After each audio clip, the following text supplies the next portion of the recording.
Bienvenidos a un nuevo episodio de Bloque 12, un podcast de la Facultad de Derecho de la Universidad Pontificia Bolivariana, en donde conocemos las carreras de nuestros egresados para que ustedes se inspiren a lograr lo imposible. Hoy como invitado tenemos a Julián Hurtado, que trabaja en la firma Clifford Chance en la ciudad de Nueva York. Buenos días, Julián, ¿cómo has estado? Hola Lirio, muy bien, muchas gracias por invitarme. Muy feliz de estar aquí y aquí en la universidad que te decía que no venía hace creo que 15 años. A la facultad sí seguro no venía hace 15 años. Sí. Estoy muy contento. Qué alegría tenerte de nuevo con nosotros. Quisiéramos empezar esta conversación contigo y que nos cuentes qué recuerdos tienes de esa época universitaria, aquí en el bloque, profesores que recuerdas y alguna anécdota que quisieras reseñar de esas lecciones que hoy, después de tanto tiempo, quedan. Sí. No, esa época, pues en general, una época increíble, una época que uno la ve pasar muy rápido y es una época que de verdad es de las mejores épocas de la vida. Profesores, me da miedo decirte algunos porque se me quedan seguro algunos por fuera.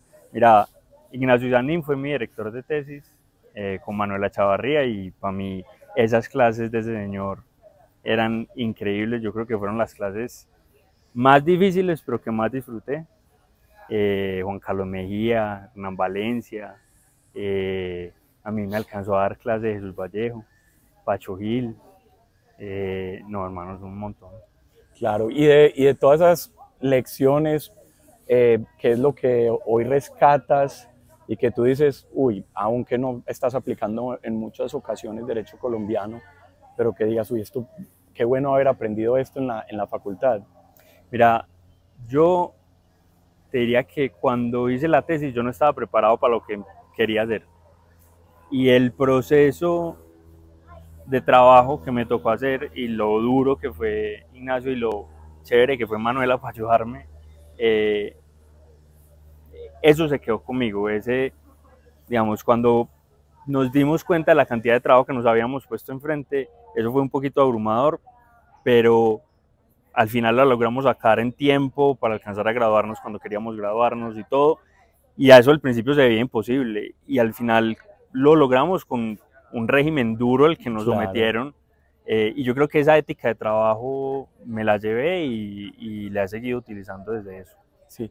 De los temas que aprendiste, porque uno pues ve mucho, pero luego se va enfocando en áreas específicas de práctica, tú hoy estás pues más en temas transaccionales, ¿cuáles dices de Colombia, de mi formación jurídica aquí en la UPB, estos son los que para mí han sido determinantes? Mira, yo aprendí, a mí me gustaba muchísimo el derecho administrativo cuando empecé. Yo pensaba que cuando empecé a estudiar derecho dije, no, pues eso yo termino seguramente en algún derecho privado y demás. Y con el tiempo empecé a ver derecho administrativo y me empezó a gustar un montón. Me parecía súper chévere, me parecía chévere toda la estructura del Estado y demás. Y después eso se fue cambiando un poquito.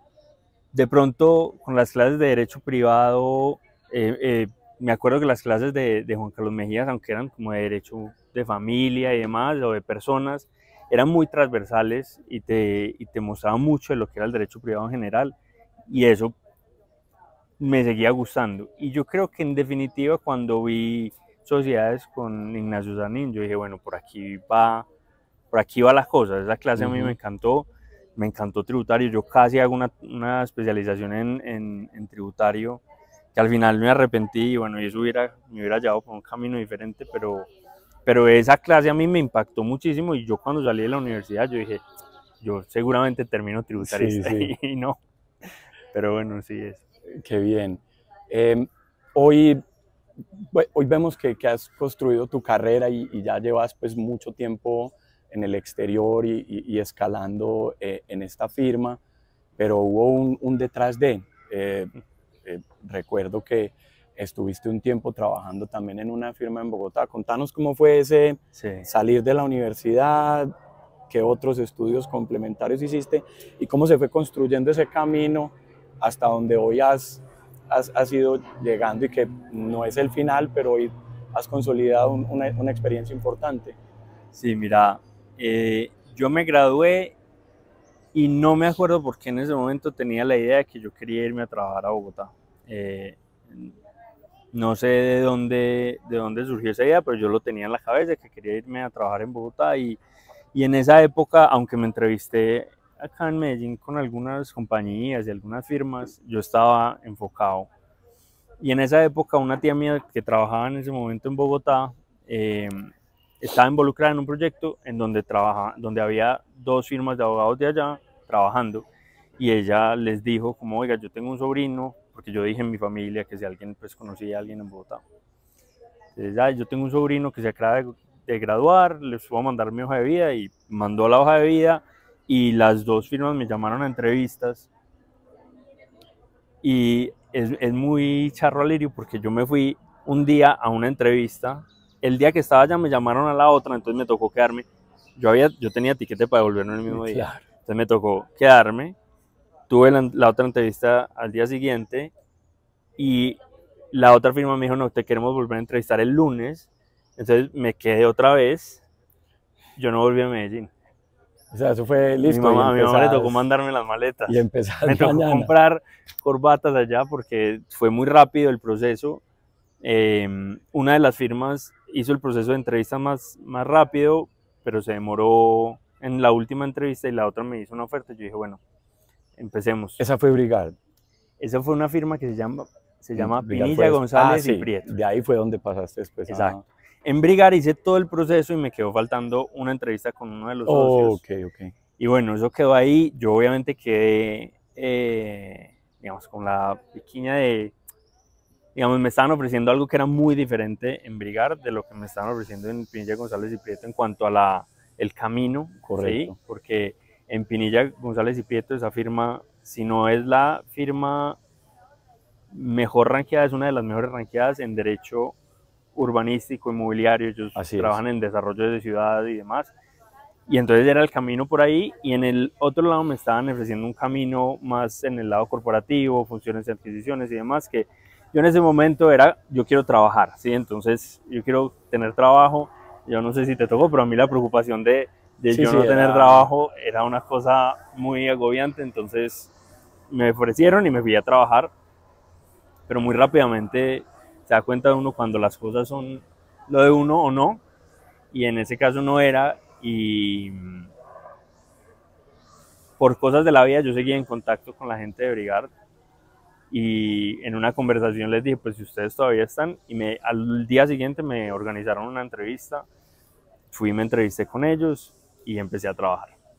Y empecé a trabajar en 3 equipos diferentes, que eso es una de las cosas de algunas firmas en Colombia y afuera, que es que cuando entras a una rotación, no necesariamente entras a un equipo determinado. Así en ese momento eran en Brigard, yo creo que ahora ya no es así, pero en ese momento yo entré a 3 equipos diferentes y trabajaba con 3 personas y en el camino vas como organizando qué es lo que vas a terminar haciendo. Y a los 2 años ya estaba trabajando casi exclusivamente le estaba ayudando a un fondo inmobiliario y estaba haciendo financiaciones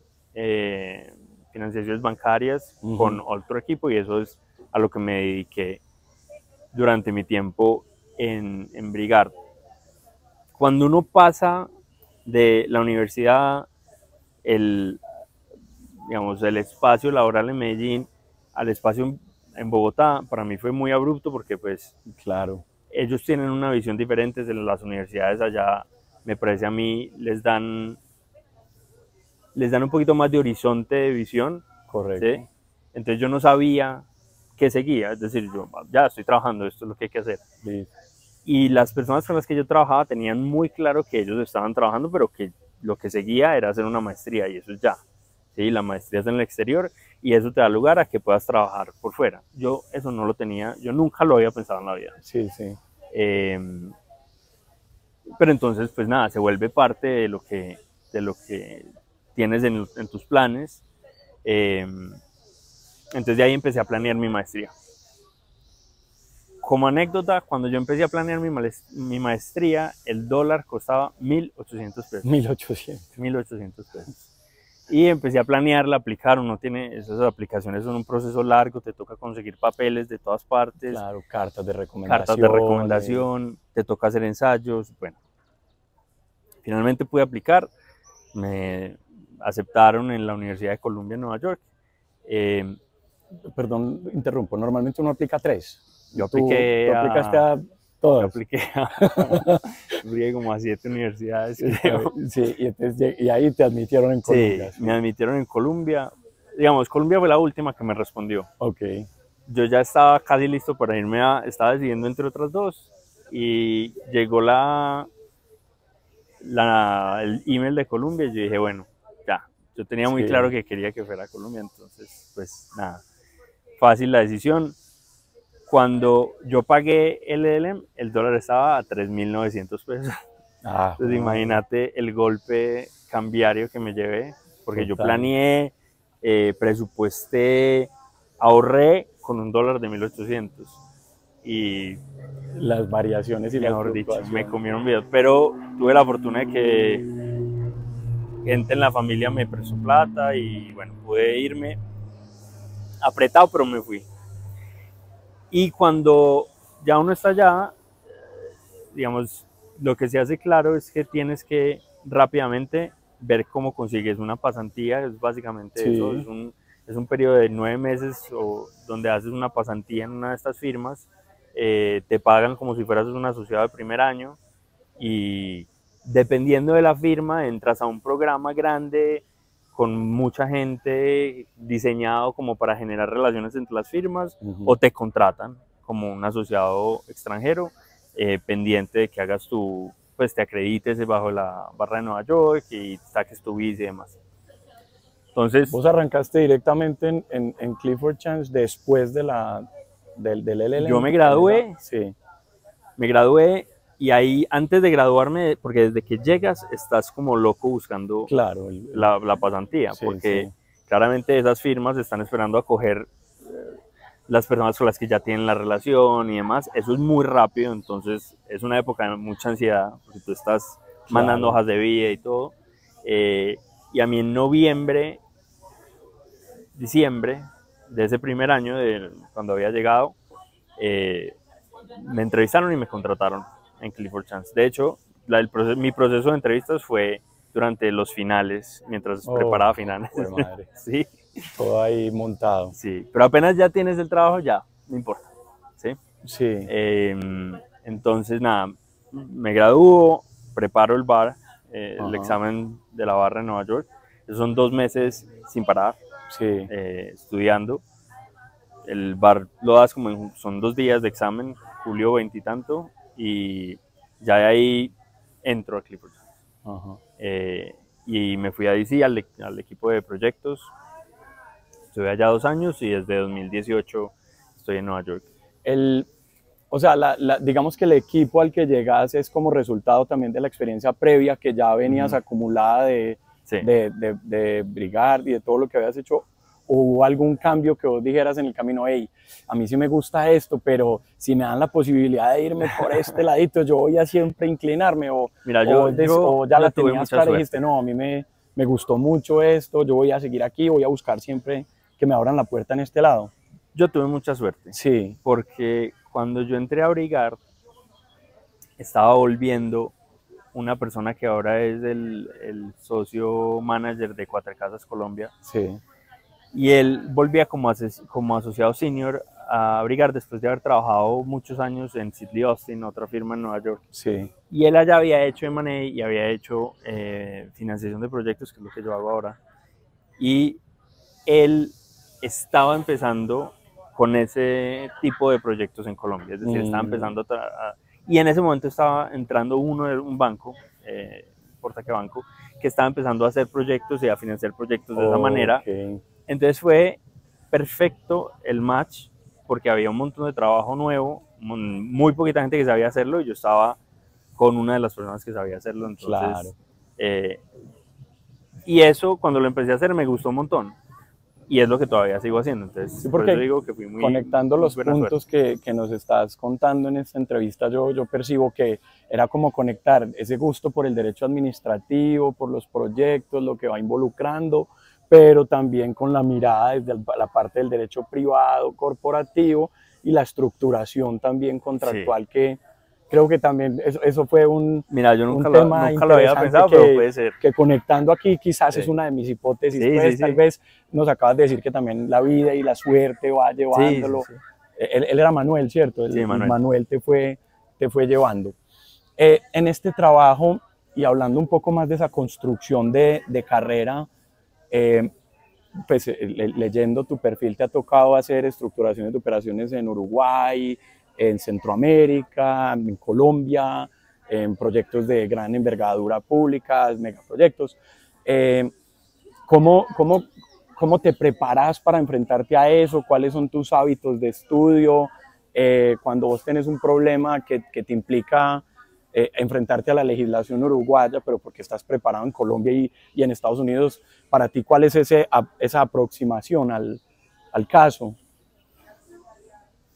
Mira, lo primero que para tener en cuenta es que normalmente estos proyectos se mueven súper rápido. Entonces, los problemas surgen y se resuelven así. Okay. Todo el tiempo está pasando, ¿sí? Y tenés el apoyo de abogados locales acá en cualquier jurisdicción que te están, digamos, guiando por la legislación local, que, a ver, haberse graduado en una universidad en Colombia y demás, de jurisdicciones civiles, te da un entendimiento muy grande en Latinoamérica porque todos funcionan similar, no igual, hay muchas diferencias, pero funcionan muy similar y la lógica con la que las cosas están pensadas es casi siempre la misma. Entonces eso da mucha ventaja, pero tienes a tus Claro. co-counsels en Sí. el país donde estés trabajando que te apoyan. Esa combinación normalmente, y una cosa adicional, el hecho de ser latino te da una ventaja de fluidez cultural que una persona americana no necesariamente va a tener. Es decir, yo no soy uruguayo, pero yo con un uruguayo hablo más fácil que un gringo habla con un uruguayo. Claro, ¿sí? claro. Y lo entiendo más fácil. Claro. Y como entiendo el sistema legal en términos generales, es más fácil para él decirme a mí qué está pasando y cómo funcionan las cosas. Entonces, todo eso son ventajas que por cierto hacen parte de una ventaja que vio la firma donde trabajo cuando están trabajando en Latinoamérica, de traer LLMs que vienen de las mejores universidades, las mejores firmas de sus países haciendo esto mismo, los llevan allá, los entrenan en ley de Nueva York y son personas que pueden hacer el switch muy fácil entre common law y civil law, lo que da una ventaja. Total. Dentro de tu preparación, pues vemos que una transacción involucra muchas materias. Hoy estás en una transacción de un proyecto masivo de transporte, mañana estás en una transacción de una hidroeléctrica, pasado mañana estás... ¿Cómo enfrentas esa variedad de temas y variedad de especialidades? ¿Algún método? Porque algún entendimiento del negocio tiene uno que tener para poder visualizar bien la solución desde el lado jurídico o desde el lado de la transacción también. Yo creo que la respuesta a eso es curiosidad. Curiosidad. Sí, porque normalmente cuando te traen un proyecto de estos, y sobre todo cuando son tecnologías nuevas, porque una hidroeléctrica uno más o menos sabe cómo funciona una carretera, Sí. pues uno más o menos sabe cómo funciona. Pero cuando te traen un proyecto de hidrógeno azul, baterías y demás, si uno no tiene ni idea cómo funciona, lo que hace la diferencia es la curiosidad. Claro. Porque uno quiere saber, bueno, esto cómo funciona, y es muy fácil encontrar la información, sobre todo si estás trabajando con banqueros que están metidos en el proyecto. Ellos van a saber cómo funciona, te van a decir o te van a mostrar los informes técnicos y pues uno los lee y yo los leo por curiosidad. Claro, claro. No estoy diciendo que no se puedan hacer estas transacciones, en gran parte obviando muchos aspectos de cómo funcionan los proyectos, pero parte de lo chévere de hacer lo que hago es que estás aprendiendo de un montón de industrias diferentes. Entonces para mí es la curiosidad que hago, que me leo las cosas técnicas y entender cómo funciona, y al final eso te da también una ventaja negociando. Claro. Porque en lo que hacemos nosotros no es necesariamente algo adversarial como fusiones y adquisiciones y otras áreas del derecho. Esto es más un tema de colaboración para llegar a un mismo fin, que es que el proyecto que estamos financiando funcione para que le paguen a los bancos y le paguen a la compañía pues que lo está haciendo.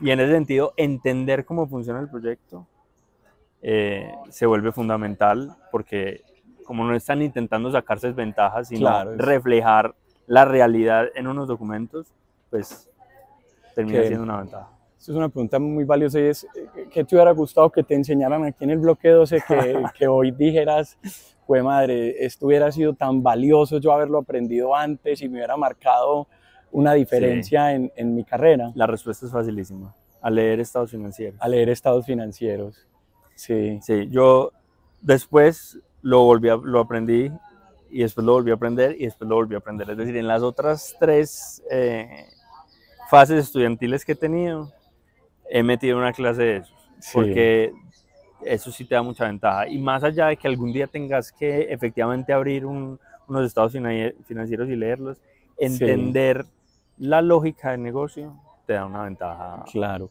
¿Qué otra herramienta que vos digas para un abogado, para construir carrera en un ambiente multicultural y competitivo como es una firma de estas, que también marcaría la diferencia? Yo te diría que hay 3 cosas: atención al detalle, organización y trabajo duro. Sí. ¿Sí? Cuando uno entra a una de estas firmas, yo creo que no hay mucha expectativa de que sepas cosas. La expectativa es que vos sos el que va a estar a cargo de que toda la información que esté pasando esté controlada, que las personas que tengan que estar haciendo algo con la información que está pasando lo estén haciendo. Vos vas a tener que coger borradores de documentos que alguien hizo muy rápido y organizarlos para que queden perfectos. Todo eso te va a tomar un montón de tiempo. Entonces, diría que lo que se requiere, primero que todo, es esa voluntad de trabajar duro, realmente duro. Sí. La organización es fundamental y la atención al detalle te da una ventaja. Y eso te pasa por tus primeros 4 años.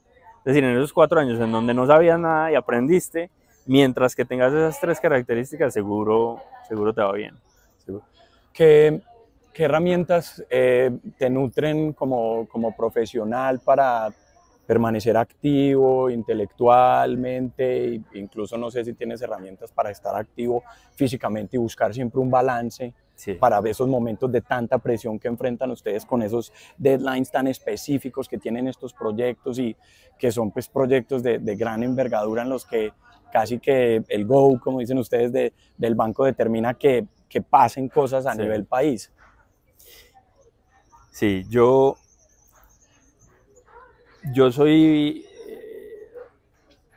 creo mucho en el balance y creo que si no hay balance, si las cosas no se pueden hacer de una manera sostenible, mejor no hacerlas, ¿sí? Eso no quiere decir que es el balance todo ya, ¿sí? Hay que darle un horizonte un poquito más largo a eso para que funcione, porque si no, hay momentos en la vida en las que no vas a poder hacer otra cosa más que trabajar, y hay otros momentos en la vida en los que no vas a poder hacer otra cosa que estar con tu familia.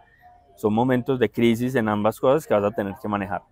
Pero en el día a día a mí sí me parece muy importante intentar mantener algún tipo de balance. Yo hago el esfuerzo de hacer alguna actividad física diaria, ya sea jugar tenis, nadar, ir al gimnasio.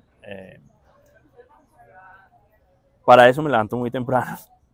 ¿Sí? Yo 4:40 de la mañana estoy despierto para alcanzar a coger los correos de por la noche. Como mucha gente está trabajando a través de la noche, cuando uno se despierta en la mañana tiene una cadena larga de correos que leer. Sí. Después de hacer ejercicio y estar una hora decente a la oficina. En Nueva York las oficinas se llenan a las 10 de la mañana. Es decir, 9:30 está bien. Sí. Y por la noche va a depender mucho de la cantidad de trabajo que tengas. Lo otro es la lectura. Pues a mí la lectura sí nunca me abandonó. Yo todavía leo un montón. El hecho de que ahora audiolibros están en el celular es lo mejor que me ha pasado, porque leo en cualquier momento que estoy limpiando, leo, montando en bicicleta, en el carro, estoy escuchando algún libro en el carro. Entonces eso pues Y por la noche leo un momentico, dependiendo de qué tan cansado estoy. Claro, claro. ¿Algún tema predilecto pues, que tú le recomiendes también que sirva como para que las personas se formen o es, como dicen, random, pues cualquiera, lo que... Mira. Y para ir a nombres específicos, algún podcast específico que tú digas, ve, valioso en los abogados que quisieran verse en este tema, que se escuchen estos podcasts? Mira, yo leo mucha fantasía. Ok. ¿Sí? Soy muy fan de Tolkien y todo. Sí. Y me he escuchado esos libros varias veces, pero también leo otras cosas. Ahorita estoy muy metido en temas de estrategia, de teoría de juegos aplicada. Eso es entretenido, es un poquito ladrilludo a veces, pero es muy entretenido. Y voy leyendo otras cosas, sí, hay libros de historia, pues como novela histórica que me parecen muy chéveres y a veces los cojo, hay otros que realmente no, y por ahora todavía soy capaz de dejar un libro a la mitad sin problema. Eso es un derecho de todo lector, sí. Dejar los libros a la mitad. Y en cuanto a podcast, mira, yo escucho mucho un podcast que es muy famoso en Estados Unidos, que es de un señor que se llama Huberman. Sí. Es un tipo que habla como de todo. Sí, habla de herramientas para mejorar el sueño, herramientas para mejorar la concentración y todo eso. Eso a mí me gusta. Desde la neurociencia también, como para la potencia personal, como para la efectividad personal, sí. El también tipo es muy chévere. Me gusta mucho, sí. Ese tipo es Huberman Lab. Sí, Huberman Lab. Ese es muy bacano. Siempre te tira daticos que son bacanos y cuando uno está intentando todo el tiempo optimizar, sí, como no tengo tanto tiempo, entonces necesito optimizar, que te den como, mira, con esto mejorar, eso está buenísimo. Estoy intentando pensar cómo es que se llama este otro señor. Bueno, Modern Wisdom también es bueno. Sí. Hay veces escucho a Diana Uribe y su podcast de historia. Genial. Es muy tesa esa señora. ¿Quién más? Se me olvidó el nombre de este otro. Dos preguntas para terminar, porque queremos ser respetuosos con tu tiempo también y agradeciendo pues que nos sacaste el espacio de venir hasta acá. Una, pues si se puede, corta. La primera sería, ¿cómo ves el incremento de la inteligencia artificial aplicada a los procesos jurídicos y especialmente para tu área que es tan intensa en documentación? ¿Crees que hay una buena contribución para nosotros los abogados? Y la segunda, es que nos dejes pues como un mensaje para toda la comunidad jurídica que hoy te vemos brillar y que admiramos tu carrera y todo lo que vas a seguir construyendo a futuro. Sobre la primera, mira, nosotros ya vemos mucha aplicación. Sí. Las firmas creo que a nivel global están compitiendo por estar lo más adelante en cuanto al uso y en cuanto a las herramientas y el uso que se les da de inteligencia artificial aplicada. Yo estoy en el comité que está intentando, pues está manejando esto para el área de proyectos en la firma, y las herramientas que estamos probando son una cosa que lo deja uno un poquito asustado. Sí. Que uno empieza a pensar, ¿qué tan necesario soy yo para esto? Porque una cosa es, digamos, hay unas tareas que yo pensaría, estas tareas hay que quitarlas porque ningún abogado de ningún año debería estar haciéndolas. Pero hay un montón de otras tareas que son unas tareas un poco de sustancia, que requieren un montón de experiencia y demás. Y estas herramientas están acercándose bastante a hacerlas muy bien. Entonces yo creo que va a haber un cambio en la profesión. Yo tengo la impresión de que no estamos tan lejos de una automatización de contratos, y no contratos de esos que se celebran 80.000 al día, sino contratos complejos. Sí. Yo creo que estamos cerca de llegar a un punto de control de las leyes de la confidencialidad de las transacciones que se maneje vía blockchain. que permita a la inteligencia artificial acceder a esos datos y con una teoría de juegos ponerle a las partes la mejor solución sin que haya un solo abogado involucrado. Interesante. Y eso va a pasar pronto, no sé qué tan pronto, Correcto. Pero rápidamente. Claro. Entonces, sí lo vemos un montón y yo creo que va a ser muy rápido y vamos a seguirlo viendo y creo que aporta un montón.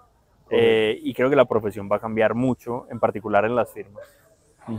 Y para terminar y agradeciendo nuevamente tu tiempo, ¿qué mensaje les dejarías a todos estos jóvenes y a toda la comunidad jurídica que te vemos brillar? En cuanto a lo segundo, yo cuando me gradué, yo no tenía, es decir, no me hubiera cabido en la cabeza que alguien me hubiera dicho por dónde iba a ir el camino. Creo que no tenía la visión y yo no sé qué tanto esa visión está ahí para todo el mundo, pero la verdad es que está a 3 pasos. Si es que alguien quiere ir por ese camino, es un camino que yo no estoy seguro que sea para todo el mundo, no todo el mundo lo disfruta y creo que hay otros caminos que pueden tener otras cosas mejores, pero ese camino está ahí y aunque parezca muy lejos, la realidad es que no está tan lejos. Está a 3 pasos, ¿sí? Entonces, pues nada, el que lo quiera perseguir, adelante y obviamente de mi lado a disposición para conversar con el que quiera. Muchísimas gracias por tu tiempo, Julián, por esta conversación tan inspiradora. Les agradecemos por haber presenciado un nuevo capítulo de Bloque 12 Podcast. Les recordamos hoy con Julián Hurtado, egresado de la facultad y abogado de Clifford Chance en la ciudad de Nueva York, quien les habla Alirio Giraldo Aristizábal, y en la producción hoy con la colaboración de Julie Grimaldo y como siempre María Luisa Londoño. Hasta una próxima oportunidad.